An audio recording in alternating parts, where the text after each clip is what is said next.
आज के शुभ दिन की आप सबको बहुत सारी शुभमंगल कामना। आज आपके समक्ष हमारे पांचवें गंधर, जिनके नाम से आप बहुत भलीभांति परिचित हैं, सबने किसी न किसी रूप में सुना होगा। जैसे कि पढ़ा होगा, प्रवचन हॉल में लिखा हुआ होता है सुधर्मा सभागार, सुधर्मा पाठ पर विराजमान, देवलोक के अंदर सुधर्मा नामक घोष होता है।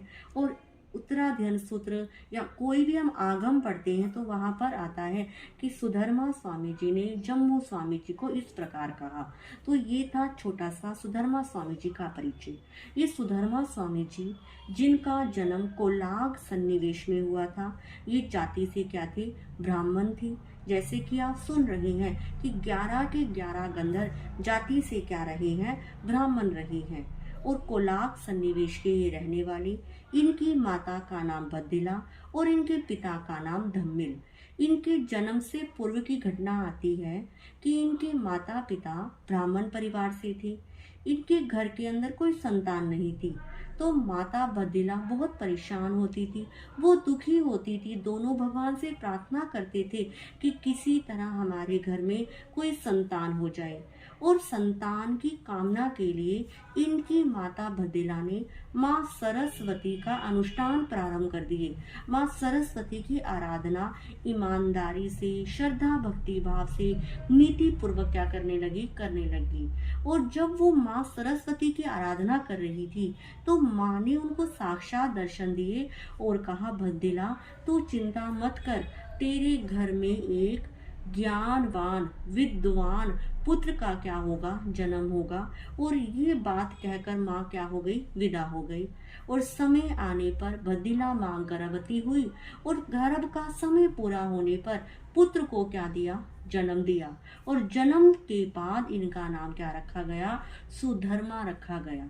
बड़े प्रेम प्यार से, बड़े लाड़ प्यार से इनका लालन पालन होने लगा। और कहते हैं ये बुद्धि से क्या थे? विशिष्ट बुद्धि के धनी थे, ब्राह्मण परिवार के थे। इनको इनके पिताजी ने गुरुकुल के अंदर क्या भेज दिया? पढ़ने भेज दिया। और गुरुकुल के अंदर सारे वेदों को इन्होंने पढ़ लिया, सारे उपनिषदों को पढ़ लिया, जितने भी प्राचीन ग्रंथ थे सबको इन्होंने क्या कर लिया? पढ़ लिया। अब पढ़ने के बाद ये क्या बन गए? और विद्वान बन गए। विद्वान बनने के बाद इनके बहुत सारे क्या हो गए? शिष्य हो गए। अब चलते चलते वो समय आ गया कि भगवान महावीर के समोशरण में क्या हो गए? पहुंच गए।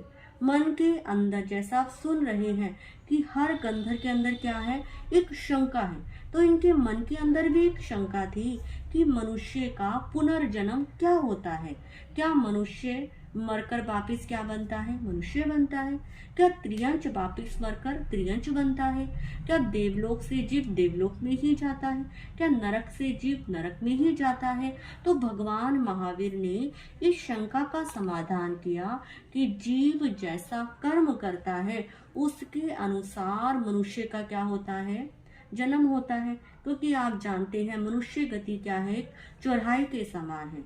जैसे कर्म करेंगे, उच्च कर्म करेंगे तो मनुष्य गति देव गति मिलेगी, नीच कर्म करेंगे तो त्रियंच गति नरक गति मिलेगी। और जैसे ही भगवान महावीर से अपनी शंका का समाधान पाया और अपने 500 शिष्यों के साथ 42 वर्ष की उम्र में क्या हो गए? प्रभु के चरणों में दीक्षा ले ली। और दीक्षा लेने के बाद निरंतर साधना करते रहे। और 11 गंधर्वों के अंदर सबसे अधिक आयु के ये क्या हुए हैं? गंधर्व हुए हैं। 100 वर्ष की इनकी क्या रही है? कुल आयु रही है। और शास्त्र कहता है कि जिस दिन गौतम स्वामी जी को निर्वाण हुआ था उस दिन सुधर्मा स्वामी जी को केवल ज्ञान और केवल दर्शन की प्राप्ति हुई थी। और सुधर्मा स्वामी जी ने अपने बाद संघ का भार किसे संभाला था? ये सब आप क्या करेंगे? मुझे बताएंगे, ताकि पता लगे कि आप भी क्या कर रहे हैं, कुछ पढ़ते हैं। तो इस प्रकार सुधर्मा स्वामी जी ने 100 वर्ष की उम्र में हमारे 11 गंधर्वों ने एक ही विभार नामक पर्वत पर 1 मास का संथारा लेकर अपने समस्त कर्मों का क्या किया था? क्षय किया था। 11 गंधर्वों में से 9 गंधर्व भगवान महावीर के सामने ही क्या हुए थे? सिद्ध बुद्ध और मुक्त हुए थे। और गौतम स्वामी जी और सुधर्मा स्वामी जी, ये दो ऐसे गंधर्व हुए हैं जो भगवान महावीर के निर्वाण के बाद इनको क्या हुआ था, निर्वाण पद प्राप्त हुआ था।